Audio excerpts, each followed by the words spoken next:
على موعد يأتي الصيام بفضله فيا راغب. Assalamu alaikum. Sejam todos bem-vindos ao segundo episódio do programa Olhares Islã.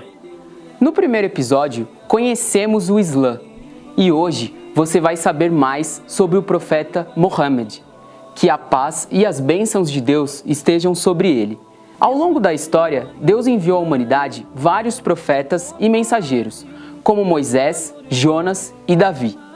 O último profeta enviado para transmitir a mensagem de Deus à humanidade foi o nosso querido profeta Muhammad. Hoje, vamos conhecer um pouco mais sobre a sua história com a contribuição do palestrante e educador dedicado a novos muçulmanos, Renan Aires.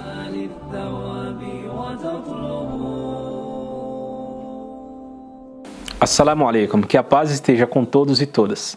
O profeta Muhammad, que a paz e as bênçãos de Deus estejam sobre ele, nasceu na cidade de Meca, na Península Arábica, no ano 570 da era cristã.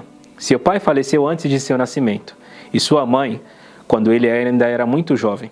Após o falecimento de sua mãe, o mensageiro de Deus ficou sob os cuidados de seu avô e depois do seu tio Abu Talib. Naquela época, as comunidades na Península Arábica se organizavam em tribos com fortes vínculos de união e eram principalmente de religião politeísta. Muhammad pertencia à tribo dos Quraishitas da cidade de Meca e nunca foi politeísta. Desde muito jovem, ele era conhecido por sua tribo e por todos por ser uma pessoa de caráter justo e confiável. Aos 12 anos de idade, Muhammad acompanhou seu tio Abu Talib em uma caravana comercial até a Síria. Foi durante essa viagem que ele foi pela primeira vez reconhecido como profeta, por um monge estudioso das revelações do Evangelho e da Torá, que deu abrigo à caravana de seu tio.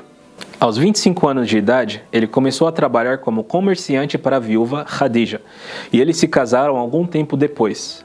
A primeira esposa do profeta é descrita como uma mulher sábia, que possuía poder econômico e grande influência na sociedade da época. Quando o profeta recebe a revelação divina por intermédio do anjo Gabriel, ela é a primeira pessoa a crer e ficar ao seu lado, tornando-se a primeira muçulmana. Mas, como acontece a primeira revelação? O profeta costumava passar algumas noites meditando sobre a criação na caverna de Hirá. Em uma dessas noites, aos seus 40 anos de idade, ele recebe a visita do anjo Gabriel. O anjo lhe dá um abraço arrebatador, enquanto lhe ordena que leia os primeiros versículos do Alcorão. No entanto, Muhammad não sabia ler, assim como muitas pessoas da sua época. Então Gabriel lhe recita os primeiros versículos que dizem: "Lê em nome de seu Senhor", que são repetidos pelo profeta. Este foi o início do período da profecia e durante os próximos 23 anos ele recebeu de Deus a revelação do Alcorão, a última mensagem de Deus para a humanidade. No início, o mensageiro de Deus pregou durante 3 anos de forma secreta. Em seguida passou a pregar publicamente, o que resultou na sua perseguição pelos líderes e pessoas mais influentes de Meca, que eram politeístas. Eles acreditavam que o monoteísmo pregado por Muhammad afetaria no funcionamento da cidade de Meca, que era um local de visitação dos peregrinos que cultuavam deuses politeístas e estadia de caravanas e expedições comerciais. Por consequência, eles temiam que aquela nova fé afetasse o poder e influência que eles exerciam na região. Os primeiros anos da revelação do Alcorão foram muito difíceis e a maioria dos primeiros seguidores do Islã eram pessoas pobres e oprimidas. No ano 622, aos 53 anos de idade, o profeta Muhammad, que a paz e as bênçãos de Deus estejam sobre ele, e muitos dos seus seguidores migraram para a cidade de Medina, ao norte da Península Arábica.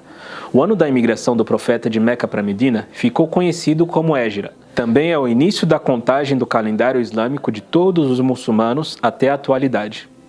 É nessa cidade que, após diversas batalhas e dificuldades, o profeta e seus companheiros consolidam as bases de uma sociedade orientada pelos princípios da revelação divina.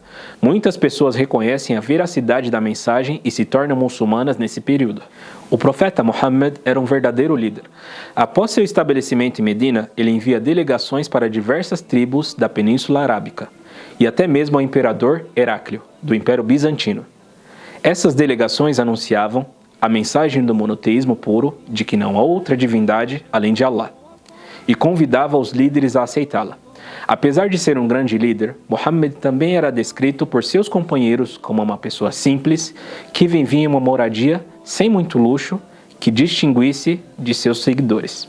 Certa vez um dos seus companheiros, Omar, relatou que visitou o mensageiro de Deus e ele estava deitado sobre uma esteira no chão, em uma moradia extremamente simples, com pouca mobília, e ele tinha como alimento apenas algumas tâmaras. E Omar ficou surpreso e lhe disse: os imperadores vivem cercados de luxo e abundância, enquanto você, que é o mensageiro escolhido por Deus, vive em condições tão humildes. Mas o mensageiro de Deus sabiamente respondeu: você não está satisfeito que para nós haverá prosperidade na próxima vida e para eles haverá apenas a prosperidade deste mundo? E há vários relatos de seus companheiros que descreviam como uma pessoa amável, que costumava consertar as suas próprias roupas, brincar com as crianças e ajudar nas tarefas domésticas. Ainda mais exemplar foi a sua conduta com o povo de Meca, que perseguiu os seus seguidores de forma hostil. Quando Allah lhe deu a vitória e o honrou com a conquista daquela cidade, ele reuniu a todos e disse-lhes que estavam livres e perdoados, assim como o profeta José havia perdoado seus irmãos que o traíram, e que Deus é o perdoador.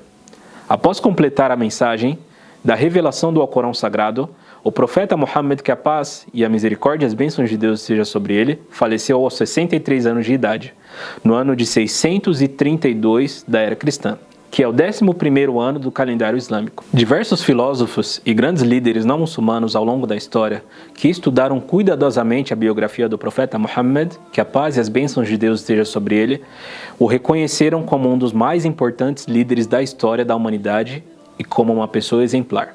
No próximo vídeo, nós vamos apresentar um pouco sobre a mensagem revelada do Alcorão. Obrigado por nos acompanhar e até o próximo episódio de Olhares Islã. Até mais!